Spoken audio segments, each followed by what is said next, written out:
អ្នកទាំងពីរត្រូវតែបរិច្ចាគទ្រព្យសម្បត្តិមាសប្រាក់មួយចំនួនដើម្បីឲ្យយើងធ្វើពិធីបូជាហើយយើងនឹងហៅវិញ្ញាណទេវតាឲ្យជួយថែរក្សាការពារប៉ុន្តែមាសប្រាក់មួយចំនួនដែលត្រូវបរិច្ចាគយកធ្វើពិធីវាមានច្រើនតើគ្រួសារអ្នកទាំងពីរហ៊ានចំណាយដែរទេចម្លែកដល់ហើយណាលោកបងអើយប៉ុន្តែខ្ញុំមិនចង់គិតវែងឆ្ងាយទេខ្ញុំសូមលាលោកបងឯងទៅសិនហើយខ្ញុំទៅសិនហើយ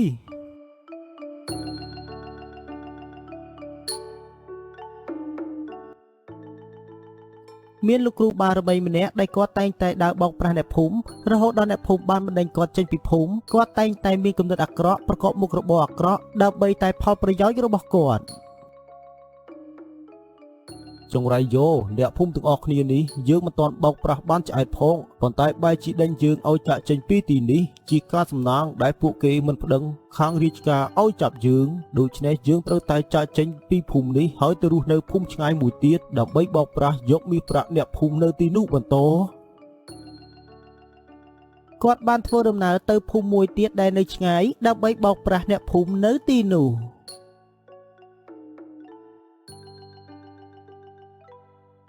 នៅក្នុងភូមិក៏មានគ្រួសារមួយដែលមានជីវភាពធូរធារមានទ្រព្យសម្បត្តិច្រើនគួរសមគាត់ទាំងពីរនាក់តែងតែខិតខំប្រឹងប្រែងធ្វើការងារនៅថ្ងៃមួយនៅវាលស្រែរបស់គាត់ទាំងពីរ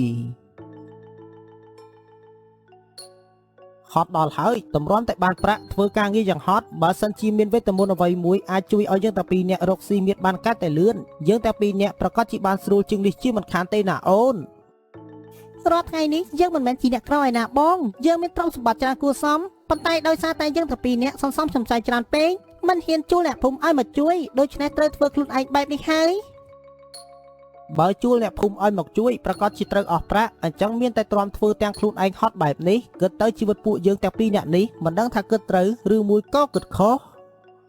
ប៉ុន្តែខ្ញុំគិតថាគិតត្រូវដែលយើងទាំងពីរនាក់ធ្វើការងារដោយខ្លួនឯងបែបនេះយើងធ្វើការងារបែបនេះយើងសល់ប្រាក់សល់ទ្រព្យសម្បត្តិណាបងបន្តធ្វើការងាររបស់យើងបន្តិចទៀតទៅនឹងបានប្រញាប់ហើយនឹងបានទៅផ្ទះវិញកុំឲ្យយប់តន់បើទៅដល់យប់ប្រកាសជាពិបាកធ្វើអីហូបបាយជាមិនខានទាំងពីរអ្នកប្តីប្រពន្ធក៏បានធ្វើការងាររបស់គាត់ពោពេញទៅដោយស្នាមញញឹម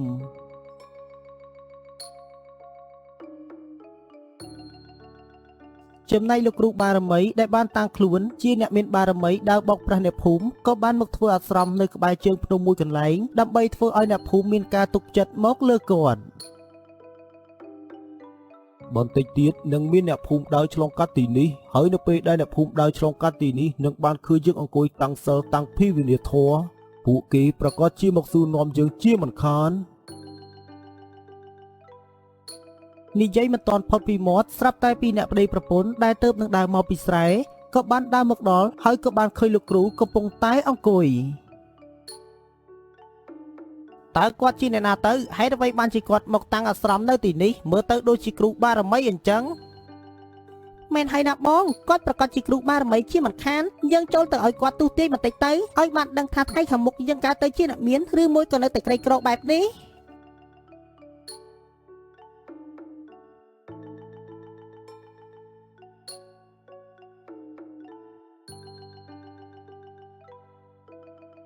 លោកគ្រូជាលោកគ្រូបារមីតើមែនទេខ្ញុំពិតជារំភើបណាស់ដែលនៅទីនេះមានលោកគ្រូបារមីមកជួយដល់អ្នកភូមិរបស់យើងបែបនេះមែនហើយយើងជាគ្រូបារមីដែលជាអ្នកមកសង្គ្រោះជីវិតរបស់មនុស្សលោកតើអ្នកទាំងពីរមានអ្វីចង់ឲ្យយើងជួយតើមែនទេខ្ញុំទាំងពីរនាក់ប្តីប្រពន្ធចង់កើតទៅជាសេដ្ឋីតើថ្ងៃខាងមុខខ្ញុំទាំងពីរនាក់អាចកើតទៅជាសេដ្ឋីមានទ្រព្យសម្បត្តិច្រើនដែរទេលោកគ្រូសូមលោកគ្រូជួយនិយាយ5យើងមិនអាចដឹងពីវាសនារបស់អ្នកទាំងពីរបានទេប៉ុន្តែយើងអាចជួយឲ្យអ្នកទាំងពីរបំពេញតាមបំណងបានបើសិនជាអ្នកទាំងពីរចង់ឲ្យយើងជួយឲ្យអ្នកទាំងពីររកស៊ីកើតទៅជាសេដ្ឋីតើត្រូវធ្វើយ៉ាងម៉េចវិញទៅលោកគ្រូទើបបានជាលោកគ្រូបារមីជួយឲ្យខ្ញុំទាំងពីរអ្នកប្តីប្រពន្ធរកស៊ីកើតទៅជាសេដ្ឋីមានទ្រព្យសម្បត្តិអ្នកទាំងពីរត្រូវតែបរិច្ចាគទ្រព្យសម្បត្តិមាសប្រាក់មួយចំនួនដើម្បីឲ្យយើងធ្វើពិធីបូជាហើយយើងនឹងហៅវិញ្ញាណទេវតាឲ្យជួយថែរក្សាការពារប៉ុន្តែមាសប្រាក់មួយចំនួនដែលត្រូវបរិច្ចាគយកធ្វើពិធីវាមានច្រើនតើគ្រួសារអ្នកទាំងពីរហ៊ានចំណាយដែរទេតើមានចំនួនប៉ុន្មានទៅខ្ញុំហ៊ានទោះបីជាចំណាយអស់ប៉ុន្មានក៏ខ្ញុំហ៊ានចំណាយជូនលោកគ្រូឲ្យតែលោកគ្រូជួយខ្ញុំបាន យើងយកត្រឹមតែ$10,000តែប៉ុណ្ណោះសម្រាប់ការរៀបចំបើអ្នកទាំងពីរមានមាសប្រាក់ឲ្យគ្រប់ចំនួន$10,000យើងនឹងរៀបចំតាមបំណងអ្នកទាំងពីរដើម្បីឲ្យបារមីមានប្រសិទ្ធភាពជួយអ្នកទាំងពីរឲ្យរកស៊ីកើតទៅជាសេដ្ឋីអ្នកមានទ្រព្យសម្បត្តិ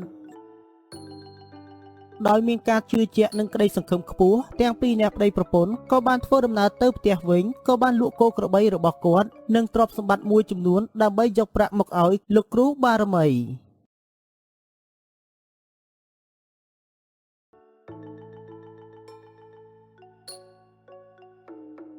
លោកបងឯងគិតច្បាស់ហើយមែនទេដែលត្រូវលក់ទ្រព្យសម្បត្តិលោកបងឯងបែបនេះហើយលោកបងឯងត្រូវការប្រាក់យកទៅណាទៅមិនបានជាលឿនបែបនេះហើយថែមទាំងច្រើនទៀត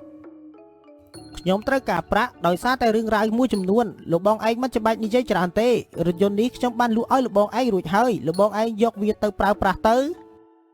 ចម្លែកដល់ហើយរថយន្តនេះលោកបងឯងស្រឡាញ់ពេញចិត្តប៉ុន្តែលក់បែរជាក្នុងតម្លៃថោកឲ្យខ្ញុំទៅវិញមិននឹកស្មានទេណាលោកបងយកទៅតាមស្រួលទៅណាលោកបងហើយរកស៊ីឲ្យមានបានប្រយ័ត្នថ្ងៃក្រោយខ្ញុំរកស៊ីមានបានជាងលោកបងឯងចម្លែកដល់ហើយណាលោកបងអើយប៉ុន្តែខ្ញុំមិនចង់គិតវែងឆ្ងាយទេខ្ញុំសូមលាលោកបងឯងទៅសិនហើយខ្ញុំទៅសិនហើយបន្ទាប់ពីប្រគល់ប្រាក់រួចគាត់បានបើករថយន្តចាក់ចេញទៅ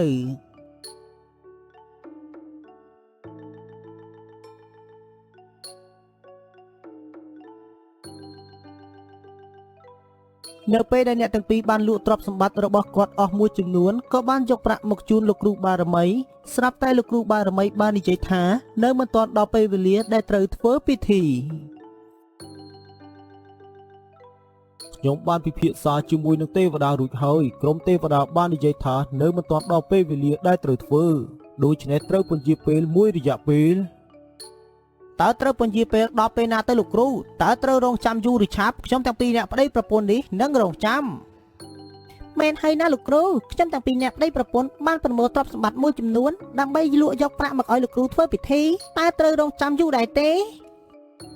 មិនយូរនោះទេត្រឹមតែរយៈពេល 4-5 ថ្ងៃតែប៉ុណ្ណោះដោយសារតែក្រុមទេវតាបានជ្រើសរើសពេលវេលាណាមួយដែលល្អជាទីបំផុតសម្រាប់អ្នកទាំងពីរខ្ញុំនឹងធ្វើពិធីបញ្ជូនបារមីឲ្យអ្នកទាំងពីរ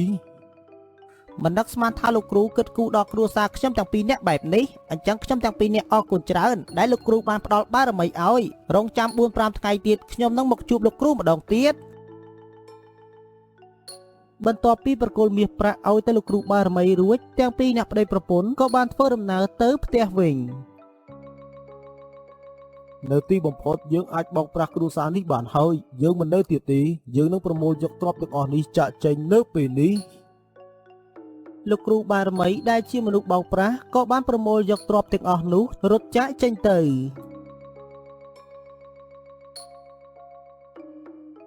រយៈពេល 4-5 ថ្ងៃក្រោយទាំងពីរអ្នកប្តីប្រពន្ធក៏បានរៀបចំខ្លួនទៅជួបនឹងលោកគ្រូបារមីដល់ថ្ងៃហើយដែលយើងទាំងពីរអ្នកត្រូវទៅជួបគ្រូបារមីដើម្បីឲ្យគ្រូបារមីផ្ដល់បារមីឲ្យយើងហើយពួកយើងនឹងរកស៊ីមានបានយកមិញខ្ញុំដេកមិនលក់ទេណាបងដោយសារតែខ្ញុំនេះបានឲ្យតែថ្ងៃនេះមកដល់អញ្ចឹងយើងប្រញាប់ធ្វើដំណើរទៅរកលោកគ្រូបារមីនៅពេលនេះ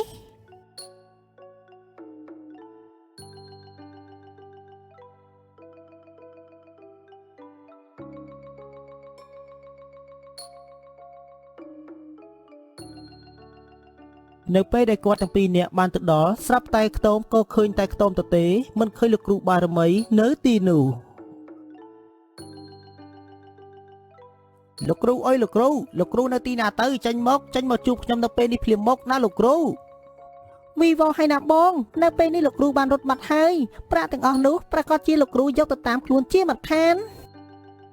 អាគ្រូបារមីបោកប្រាស់ហើយអ្វីបានជាមកបោកប្រាស់ទ្រព្យសម្បត្តិយើងបែបនេះចាំមើលទៅបើយើងជួបឯងនៅទីណាយើងនឹងសម្លាប់ឯងជាមិនខាន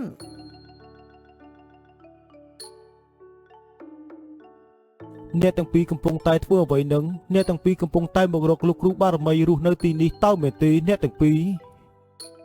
មែនហើយណាលោកពូមេភូមិគាត់បានតាំងខ្លួនជាគ្រូបារមីហើយមកលួងលោមឲ្យខ្ញុំទាំងពីរអ្នកប្រគល់ទ្រព្យសម្បត្តិមួយចំនួនដើម្បីធ្វើពិធីបញ្ជូនបារមីឲ្យខ្ញុំអ្នកទាំងពីរពិតជាមនុស្សល្ងងមែនហើយអ្វីបានជាធ្វើអ្វីមិនបានគិតឲ្យបានច្បាស់លាស់មិនទាន់ស្គាល់ថាគេជាអ្នកណានៅទីណាពិតប្រាកដហ៊ានធ្វើរឿងបែបនេះទៅវិញ ក៏ក្របីមន់ទារថយន្តតូចធំត្រូវបានលក់យកប្រាក់ឲ្យគ្រូបារមីនេះធ្វើពិធីពេលនេះខ្ញុំអស់ពីខ្លួនហើយណាលោកពូមេភូមិចំខ្ញុំនឹងទៅប្តឹងខាងសាលាស្រុកឲ្យតាមចាប់លោកគ្រូបារមីនោះឲ្យទាល់តែបាននិងយកទ្រព្យសម្បត្តិរបស់អ្នកទាំងពីរមកវិញថ្ងៃក្រោយអ្នកទាំងពីរត្រូវជឿអ្វីឲ្យគិតឲ្យបានច្បាស់លាស់មុននឹងសម្រេចចិត្តធ្វើរឿងអ្វីមួយទាំងពីរអ្នកប្តីប្រពន្ធក៏ត្រូវបានគ្រូបារមីបោកប្រាស់គាត់ទាំងពីរនាក់មិនទទួលបានអ្វីក្រៅពីការបាត់បង់ទ្រព្យសម្បត្តិរបស់គាត់បានសម្រេចចិត្តខិតខំប្រឹងប្រែងធ្វើការងាររកស៊ីដោយភាពស្មោះត្រង់និងមិនពឹងផ្អែកលើវេទមន្តអំណាចអ្វីទៀតនោះទេ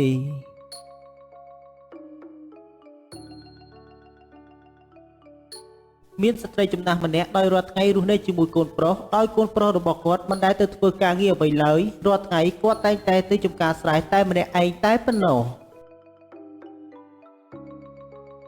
កូនប្រុសម៉ែហើយអ្វីបានជាកូនមិនទៅធ្វើការងារបែបនេះការងារនៅចំការកូនក៏មិនដែលធ្វើទុកឲ្យម៉ែធ្វើតែម្នាក់ឯងហើយអ្វីបានជាកូនមិនជួយការងារម៉ែបែបនេះ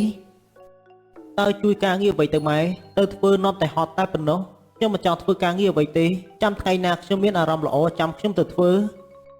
មិនបានជាកូនឯងនិយាយបែបនេះទៅវិញបើសិនជាកូនឯងមិនទៅធ្វើស្រែចម្ការទាំងអស់នោះតើបានអង្គមកពីណាហូបតើយើងបានអ្វីហូបទៅកូនតើពិបាកអ្វីទៅម៉ែយើងលក់ដីស្រែចម្ការទាំងអស់នោះទៅយើងនឹងបានប្រាក់ដើម្បីទិញអង្គហូបនិងចាយវាយជាមិនខានកូនខ្ញុំអើយហើយអ្វីបានជាគិតបែបនេះទៅវិញមិនខិតខំប្រឹងប្រែងរកស៊ីប៉ុន្តែយកពេលវេលាទៅធ្វើរឿងឥតប្រយោជន៍បើថ្ងៃណាមួយអត់ពីខ្ញុំទៅតើគេទៅរំពឹងអ្វីទៅម៉ែទៅណាក៏ទៅពេលនេះខ្ញុំត្រូវការសម្រាប់អញ្ចឹងម៉ែកុំរំខានខ្ញុំអីខ្ញុំត្រូវការដេកបន្តិចនៅពេលល្ងាចនេះខ្ញុំត្រូវទៅដើរលេងបន្តទៀត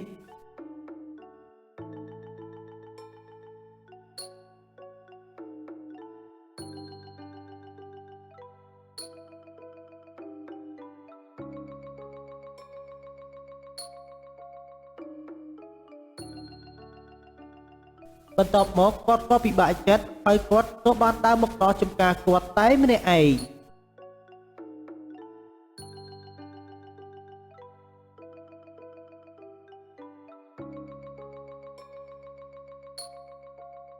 អ្នកអើយហើយអ្វីបានជាមកចំការស្រែតែម្នាក់ឯងរហូតអញ្ចឹងហើយអ្វីបានជាមិនឲ្យកូនប្រុសមកជាមួយកុំប្រាប់ណាថាគេមិនចង់ធ្វើការងារទាំងអស់នេះគេមិនចង់ធ្វើការងារទេគេនិយាយថាធ្វើការងារនាំតែហត់ខ្ញុំនេះពិបាកចិត្តណាស់លោកបងមិនដឹងថារំពឹងអ្វីទៀតទេបើកូនប្រុសជាមនុស្សបែបនេះដោយសារតែគេនៅមិនទាន់ចេះគិតណាមួយអាចនិយាយបានថានៅពេលដែលគេនៅក្មេងអ្នកមើលថែថ្នាក់ថ្នមគេខ្លាំងពេកទៅបានជាបណ្ដោយឲ្យគេខ្លាចទៅជាមនុស្សបែបនេះទៅខ្ញុំមិនដឹងថាមានរឿងអ្វីកើតឡើងទៀតទេនៅពេលដែលថ្ងៃណាមួយអត់ពីខ្ញុំទៅ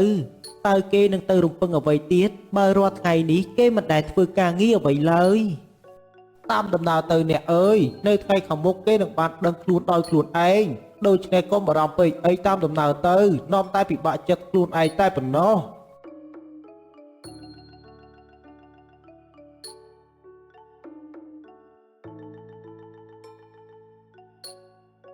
មួយរយៈពេលបានកន្លងផុតទៅស្ត្រីចំណាស់ម្នាក់នោះក៏បានធ្លាក់ខ្លួនឈឺម៉ែកុំកើតអីណាម៉ែនៅពេលនេះកូនមិនមានអ្នកណាក្រៅពីម៉ែទេកូនបានដឹងខុសហើយណាម៉ែកន្លងមកកូនមិនជួយធ្វើការងារម៉ែកូនត្រូវចាំថានៅពេលដែលអត់ពីម៉ែទៅកូនត្រូវតែខិតខំប្រឹងប្រែងរកស៊ីហើយត្រូវតែខិតខំប្រឹងប្រែងធ្វើការងារដើម្បីចិញ្ចឹមជីវិតណាកូនម៉ែកុំនិយាយបែបនេះអីខ្ញុំខុសហើយណាម៉ែខ្ញុំពិតជាកូនអាក្រក់មែនខ្ញុំស្ដាយក្រោយហើយហួសពេលម៉ែកុំកើតអ្វីណាម៉ែម៉ែចង់ប្រាប់កូនថានៅដីចំការរបស់យើងមានកំណត់មាសប្រាក់ចូលកូនទៅភ្ជួររាស់ដីស្រែចំការទាំងអស់របស់យើងហើយកូននឹងបានជួបកំណត់មាសប្រាក់ហើយណាកូនបាទម៉ែចាំកូននឹងទៅខំប្រឹងភ្ជួរដីស្រែចំការដើម្បីស្វែងរកកំណត់សូមម៉ែកុំបារម្ភអីកូននឹងស្វែងរកកំណត់មាសប្រាក់ទាំងអស់នោះឲ្យតតែឃើញបន្ទាប់ពីអ្នកម៉ែរបស់គាត់បានស្លាប់នៅពេលនោះចាប់តាំងពីពេលនោះមកគាត់ក៏រស់នៅតែម្នាក់ឯង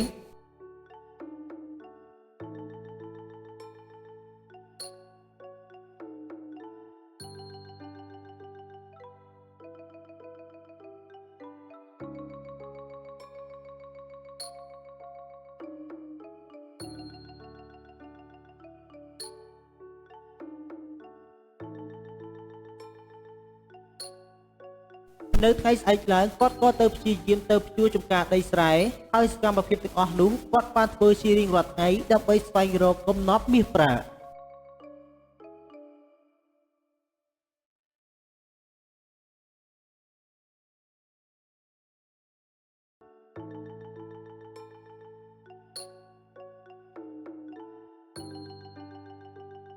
ម៉ែបាននិយាយថាមានកំណប់មាសប្រាក់ប៉ុន្តែខ្ញុំខំប្រឹងប្រែងធ្វើវារួចហើយនៅតែមិនទាន់បានជួបកំណប់មាសប្រាក់ទាំងអស់នោះទៀត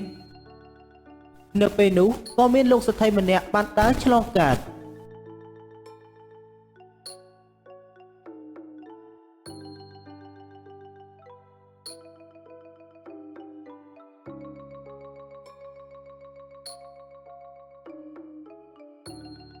សួស្តីអ្នកកំឡោះតើអ្នកកំឡោះកំពុងតែធ្វើអ្វីនឹងអ្នកកំឡោះកំពុងតែភ្ជួររាស់ដីដើម្បីដាំស្រូវតើមែនទេអត់ទេណាលោកសេដ្ឋីនៅពេលដែលម្ដាយខ្ញុំគាត់នៅមានជីវិតគាត់បាននិយាយប្រាប់ខ្ញុំថាមានកំណប់មាសប្រាក់នៅក្នុងដីស្រែចម្ការរបស់ខ្ញុំបានភ្ជួររាស់ដីទាំងអស់នោះតាមអ្វីដែលគាត់បាននិយាយប៉ុន្តែនៅតែមិនទាន់បានឃើញកំណប់មាសប្រាក់ដែរណាលោកសេដ្ឋីចៅមីនុកម្នាក់នេះជាមនុស្សកំជិលហើយថែមទាំងជាមនុស្សល្ងងថែមទៀតមិនយល់អត្ថន័យដែលម្ដាយខ្លួនបាននិយាយប្រាប់អញ្ចឹងបើជ្រុលជាកាប់រាស់ដីស្រែទាំងអស់នេះហើយអ្នកកំឡោះយកស្រូវមកដាំនៅទីនេះទៅហើយបើនៅចំការរបស់អ្នកកំឡោះបានភ្ជួរដីរួចទៀតអ្នកកំឡោះដាំដំណាំនៅចំការរបស់អ្នកកំឡោះទៅប៉ុន្តែគោលបំណងខ្ញុំគឺមិនមែនបែបនេះទេខ្ញុំភ្ជួររាស់ដីដើម្បីស្វែងរកកំណប់មាសប្រាក់តែប៉ុណ្ណោះហើយនៅពេលនេះការភ្ជួររាស់ដីរបស់ខ្ញុំនៅមិនទាន់ឃើញកំណប់មាសប្រាក់របស់ម្ដាយខ្ញុំបាននិយាយប្រាប់ទេអ្នកកំឡោះធ្វើតាមអ្វីដែលយើងបាននិយាយសិនទៅចាំរយៈពេល1ឆ្នាំទៀតចាំអ្នកកំឡោះទៅជួបយើងនៅផ្ទះដល់ពេលនោះយើងនឹងប្រាប់ឲ្យអ្នកកំឡោះបានដឹងថាកំណប់មាសប្រាក់នោះនៅទីណាបន្ទាប់មកលោកសេដ្ឋីក៏បានធ្វើដំណើរចាកចេញទៅផ្ទះគាត់វិញហើយវាសនាក៏បានធ្វើតាមការប្រាប់របស់លោកសេដ្ឋី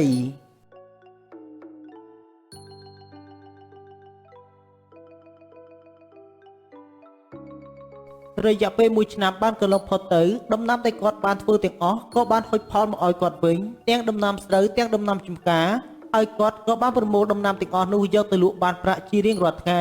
រហូតដល់ជីវភាពរបស់គាត់បានធូរធារ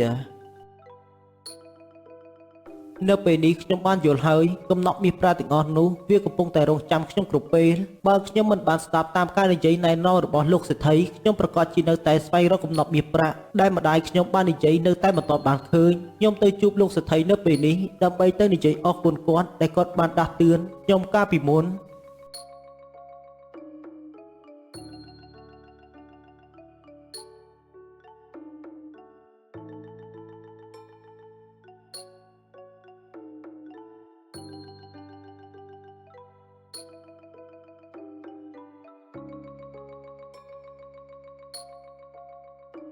បន្តិចក្រោយមកវាសនាក៏បានធ្វើដំណើរមកដល់ផ្ទះលោកសេដ្ឋីដើម្បីអរគុណលោកសេដ្ឋី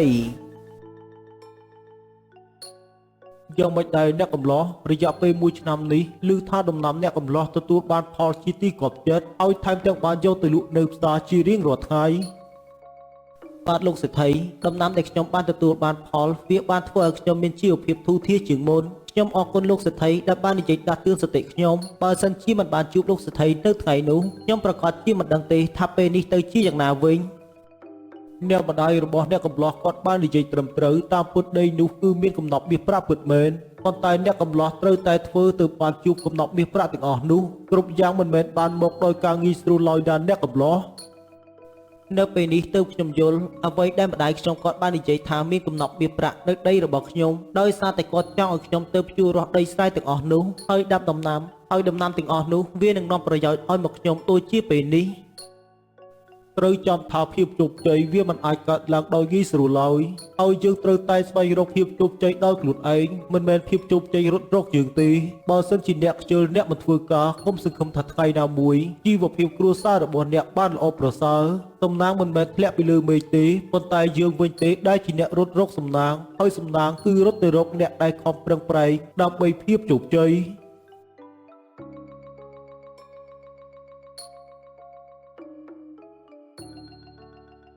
មានបរិបទ2នាក់ដែលជាសម្លាញ់នឹងគ្នាពួកគេទាំងពីរនាក់បានសន្យាថារាប់អានគ្នាជាសម្លាញ់ទោះបីជាមានរឿងអ្វីកើតឡើងពួកគេនឹងមិនបោះបង់ចោលគ្នា ទោះបីជាថ្ងៃខាងមុខអ្នកណាខ្លាចជាអ្នកមានអ្នកណាខ្លាចជាអ្នកក្រពួកគេទាំងពីរនាក់នៅតែរាប់អានគ្នាជាសម្លាញ់យើងបានចាប់ដៃគ្នាធ្វើជាសម្លាញ់ហើយមិនថាថ្ងៃខាងមុខមានបញ្ហាអ្វីកើតឡើងពួកយើងនឹងមិនបោះបង់ចោលគ្នាទេបញ្ហារបស់សម្លាញ់វាក៏ដូចជាបញ្ហារបស់យើងដែរទោះបីជាថ្ងៃខាងមុខយើងខ្លាចជាអ្នកមានក៏យើងនៅតែរាប់អានសម្លាញ់ហើយមិត្តភាពមួយនេះនឹងគ្មានថ្ងៃកាត់ផ្ដាច់បានទេយើងពិតជារីករាយណាស់ដែលយើងបានឯងធ្វើជាសម្លាញ់ហើយពួកយើងទាំងពីរនាក់មានចិត្តគំនិតដូចគ្នាថែមទៀតយើងជឿជាក់ថាមិត្តភាពនេះនឹងគ្មានថ្ងៃប្រែប្រួលពួកយើងបានស្បល់សច្ចាធ្វើជាសម្លាញ់នឹងគ្នាហើយតើហេតុអ្វីបានជាត្រូវមានថ្ងៃដែលមិត្តភាពមួយនេះប្រែប្រួលមិនថាថ្ងៃខាងមុខសម្លាញ់ខ្លាចជាសេដ្ឋីក៏សម្លាញ់នៅតែជាមិត្តរបស់យើងហើយយើងខ្លាចជាសេដ្ឋីក៏យើងនៅតែទុកសម្លាញ់ជាមិត្តរបស់យើងដោយកាលពីមុនពេលដែលពួកយើងបែកផ្លូវគ្នាចេញទៅរកស៊ីគ្នាជឿជាក់ថាពួកយើងនឹងជួបសំណាងល្អរៀងៗខ្លួនហើយពួកយើងនឹងជួយគ្នាទៅវិញទៅមកនៅពេលមានអ្នកណាម្នាក់ដែលមានទុក្ខគ្នាជូនពរឲ្យសម្លាញ់ប្រកបទៅដោយជួបមនុស្សល្អហើយថែមទាំងរកស៊ីមានបានណាសម្លាញ់ទទួលបានជោគជ័យហើយខ្លាចជាអ្នកមានគ្នាជូនពរឲ្យសម្លាញ់ជួបក្តីសុខហើយជួបគូព្រេងប្រកបដោយការសមប្រកបរកស៊ីមានបានសុខភាពល្អណាសម្លាញ់បន្ទាប់ពីនិយាយស្បល់សច្ចាគ្នាជាសម្លាញ់រួចហើយអ្នកទាំងពីរក៏បានបែកផ្លូវគ្នាចេញទៅរកស៊ីរៀងៗខ្លួន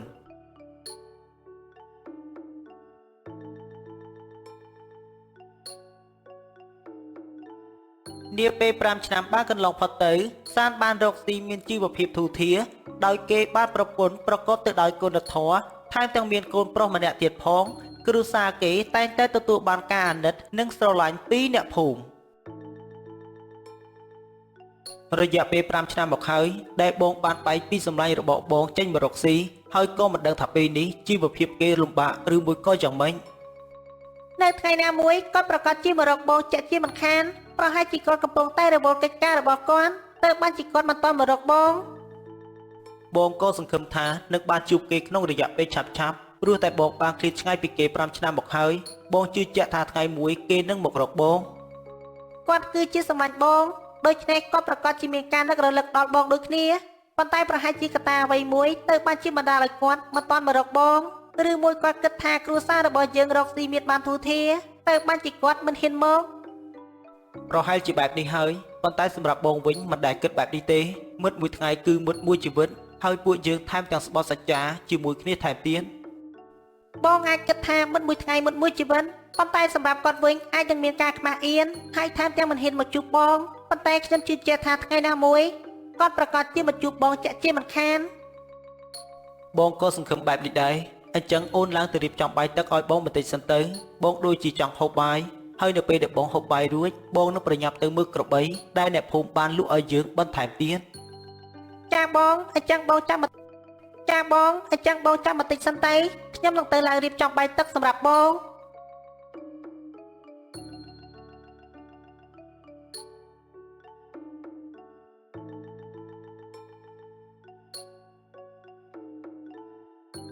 ចំណែកដេប៉ូដែលជាមិត្តភក្តិសានកាលពី5ឆ្នាំមុនដេប៉ូក៏បានរៀបការជាមួយនឹងប្រពន្ធដែលជាកូនអ្នកភូមិប៉ុន្តែប្រពន្ធរបស់ដេប៉ូគឺជាស្រីខាត់លាក់គេតែងតែបំផ្លាញមាសប្រាក់ដែលដេប៉ូបានរកមកតើប្រាក់ដែលខ្ញុំបានឲ្យទុកកាលពីថ្ងៃមុននៅសល់ខ្លះដែរទេព្រោះតែខ្ញុំត្រូវយកទៅទិញស្រូវអង្គរអ្នកភូមិលក់យកប្រាក់ចំណេញប្រាក់ទាំងអស់នោះខ្ញុំបានចាយអស់ហើយត្រឹមតែជាប្រាក់បន្តិចបន្តួចសោះហេតុអ្វីបានជាបងសួរនាំច្រើនបែបនេះហេតុអ្វីបានជាបងមិនជពាក់អង្គរអ្នកភូមិយកទៅលក់សិនទៅបើបែបនេះគឺមិនកើតទេយ៉ាងហោចណាស់ក៏ត្រូវមានប្រាក់បន្តិចបន្តួចសម្រាប់កក់ឲ្យអ្នកភូមិជាមុនប៉ុន្តែហេតុអីបានជាអ្នកចាយប្រាក់អស់គ្មានសល់បែបនេះខ្ញុំបានប្រគល់ប្រាក់ឲ្យអ្នកទុកដាក់ប៉ុន្តែអ្នកបែរជាយកទៅចាយវាយដោយមិនចេះគិតវាគឺជាតម្រូវការរបស់ខ្ញុំតើខ្ញុំចាយប្រាក់ទាំងអស់នោះវាមិនមែនជាតម្រូវការរបស់ខ្ញុំក៏មិនចាយដែរអញ្ចឹងបងគួរតែជពាក់អង្គរយកទៅលក់សិនទៅអ្នកភូមិប្រកាសជាមិនយល់ព្រមនោះទេបើយើងគ្មានប្រាក់បែបនេះតើអង្គរអ្នកភូមិទាំងអស់នោះយើងយកទៅលក់បានយ៉ាងម៉េចបើសិនយើងយកអង្គរទាំងអស់នោះទៅលក់ប្រកាសជាបានចំណេញប្រាក់ច្រើនជាក់ជាមិនខានក្រែងបងតែងតែអួតថាសម្លាញ់បងគឺជាលោកសានដែលជាអ្នកមាននៅស្រុកចិត្តនេះតាមមែនទេតែហេតុអ្វីបានជាបងមិនទៅខ្ចីប្រាក់សម្លាញ់បងទៅ ខ្ញុំមិនហ៊ានទេណាអ្នកពេលនេះគេខ្លាចជាអ្នកមានហើយប្រហែលជាគេភ្លេចខ្ញុំបាត់ហើយមើលទៅដូច្នេះខ្ញុំគិតថាមិនគួរណាទៅជួបខ្ចីប្រាក់គេទេវាគឺជាការនិយាយចេញពីមាត់បងតែម្នាក់ឯងតែប៉ុណ្ណោះប៉ុន្តែសម្រាប់គាត់វិញប្រហែលជាមិនគិតដូចជាបងទេដូច្នេះបងគួរតែខ្សែល្បងទៅរកគាត់ដើម្បីខ្ចីប្រាក់គាត់មួយចំនួនដើម្បីរកស៊ីបើពឹងតែប្រាក់បន្តិចបន្តួចដែលបងឲ្យខ្ញុំទុកដាក់ខ្ញុំគិតថាគ្មានថ្ងៃដែលពួកយើងខ្លាចជាអ្នកមានបានទេនៅពេលនេះខ្ញុំដាច់ចិត្តហើយព្រោះតែឱកាសជាឱកាសដែលយើងចំណេញបានប្រាក់ច្រើនខ្ញុំគិតថាទៅខ្ចីប្រាក់ពីសម្លាញ់របស់ខ្ញុំដើម្បីយកមកទិញអង្ករទាំងអស់នោះហើយដឹកយកទៅលក់នៅរាជធានីអញ្ចឹងពួកយើងទៅនៅពេលនេះទៅប៉ុន្តែពេលវេលាខ្ញុំខ្លាចអង្ករទាំងអស់នោះមានឈ្មោះផ្សេងមកទិញយកជាមុនដេប៉ូបាននាំប្រពន្ធទៅរកសានដើម្បីខ្ចីប្រាក់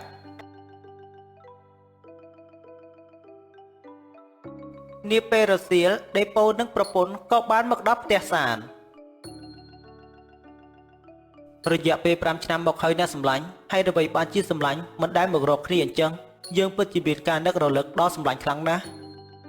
ព្រោះតែគ្នាមានការអ៊ីតខ្មាស់ណាស់សម្លាញ់ទើបបានជាគ្នាមិនហ៊ានមកជួបសម្លាញ់បែបនេះអស់រយៈពេលច្រើនឆ្នាំសម្លាញ់រកស៊ីមានបានដល់ហើយចំណែកគ្នាវិញរកស៊ីតែងតែជួបការលំបាកតើសម្លាញ់មានការលំបាកអ្វីតើមែនទេសម្លាញ់មានបញ្ហាអ្វីក៏និយាយប្រាប់គ្នាមកចាំគ្នានឹងជួយសម្លាញ់បាននិយាយមិនលាក់បាំងទេសម្លាញ់គ្នាមកនេះគឺដើម្បីខ្ចីប្រាក់សម្លាញ់50តម្លឹងព្រោះតែឱកាសនេះអ្នកពុំបានលក់ស្រូវឲ្យគ្នាច្រើនណាស់ប៉ុន្តែគ្នាអត់ប្រាក់ដើម្បីទិញដូច្នេះគ្នាមកនេះដើម្បីខ្ចីប្រាក់ពីសម្លាញ់ទៅទិញស្រូវអង្ករទាំងអស់នោះវាគឺជាឱកាសសម្រាប់សម្លាញ់ខ្លាចជាអ្នកមានគ្នាប្រកាសជាឲ្យប្រាក់50តម្លឹងទៅសម្លាញ់ខ្ចីអ្វីត្បិតតែប្រាក់ទាំងអស់នេះវាមានចំនួនច្រើនប៉ុន្តែគ្នាមិនច្បាច់ហៅលោកមេភូមិមកធ្វើជាសាស្ត្រីទេគ្នានឹងឲ្យសម្លាញ់ទៅទិញដើម្បីចំណេញខ្លាចជាអ្នកមាននៅពេលនេះតើនេះជាការពិតមែនទេសម្លាញ់ហ៊ានផ្ដល់ប្រាក់ឲ្យគ្នា50តម្លឹងខ្ចីតើមែនទេគ្នាពិតជារំភើបណាស់ដែលសម្លាញ់ហ៊ានធ្វើរឿងបែបនេះចំពោះគ្នា5ឆ្នាំមុនគ្នាបានសន្យាអីជាមួយឯងខ្លះ5ឆ្នាំនេះគ្នានឹងធ្វើតាមការសន្យាទាំងអស់ចូលសម្លាញ់កុំភ័យអីត្រៀមទទួលប្រាក់50តម្លឹងទៅទិញស្រូវអង្ករទាំងអស់នោះទៅដល់ពេលនោះសម្លាញ់ប្រកាសជាចំណេញបានប្រាក់ច្រើនហើយសល់ប្រាក់រកស៊ីនៅថ្ងៃខាងមុខនេះគឺជាគុណបំណាច់ដែលមិនអាចភ្លេចបានគ្នានឹងចងចាំគុណបំណាច់នេះអស់មួយជីវិតណាស់សម្លាញ់នៅពេលដែលគ្នារកស៊ីមានបានគ្នានឹងមិនភ្លេចគុណរបស់សម្លាញ់ទេអូនឡើងទៅលើផ្ទះរៀបចំប្រាក់50តម្លឹងឲ្យដេប៉ូនៅពេលនេះទៅព្រោះតែគេប្រញាប់នឹងទៅទិញស្រូវអង្ករទាំងអស់នោះប្រពន្ធសានក៏បានឡើងលើផ្ទះដើម្បីរៀបចំប្រាក់ឲ្យដេប៉ូរយៈពេល3ខែបានកន្លងផុតទៅនៅក្នុងភូមិក៏មានជំងឺឆ្លងដោយក្របីរបស់សានងាប់អស់រាប់សិបក្បាលចំណែកមុខរបរមុខជំនួញរបស់សានដែលជាឈ្មោះដាទិញក្របីក៏ជួបនៅការខាតបង់ប្រាក់យ៉ាងច្រើននៅពេលនេះផ្ទះរបស់យើងមានប្រាក់ត្រឹមតែ3តម្លឹងតែប៉ុណ្ណោះខ្ញុំគិតថាពួកយើងគួរតែទៅទារប្រាក់ពីសម្លាញ់បងទៅព្រោះតែគេបានខ្ចីប្រាក់យើងអស់រយៈពេល3ខែមកហើយខ្ញុំក៏បានលើកដំណឹងថាគ្រួសារគាត់រកស៊ីខ្លាចជាអ្នកមានបានបងគិតថាដល់ពេលហើយណាអូនព្រោះតែពេលនេះគ្រួសារយើងកំពុងតែជួបការលំបាកក្របីតែងតែស្លាប់ដូច្នេះយើងត្រូវតែទារប្រាក់ដែលបានឲ្យដេប៉ូខ្ចីដើម្បីយកមកប្រើប្រាស់យើងគួរតែទៅនៅពេលនេះនៅក្នុងភូមិរបស់យើងមានជំងឺឆ្លងបណ្ដាលឲ្យក្របីស្លាប់អ្នកនៅក្នុងភូមិកំពុងតែពិបាកចិត្តយ៉ាងខ្លាំងហើយចំណែកអ្នកខ្លះថែមទាំងលក់ដីស្រែហើយថែមទាំងអត់មានអ្នកណាទិញថែមទៀតខ្ញុំគិតថាបើយើងទារប្រាក់ពីសម្លាញ់បងមកទិញដីស្រែទាំងអស់នោះនៅពេលដែលជំងឺនេះបានស្ងប់ស្ងាត់ទៅវិញដីស្រែទាំងអស់នោះនឹងបានថ្លៃវិញជាក់ជាមិនខាននេះគឺជាគំនិតដែលល្អខ្លាំងណាស់ពួកយើងគួរតែធ្វើដំណើរទៅផ្ទះដេប៉ូនៅពេលនេះទៅយើងគួរតែទៅនៅពេលនេះអ្នកទាំងពីរក៏បានធ្វើដំណើរទៅផ្ទះដេប៉ូ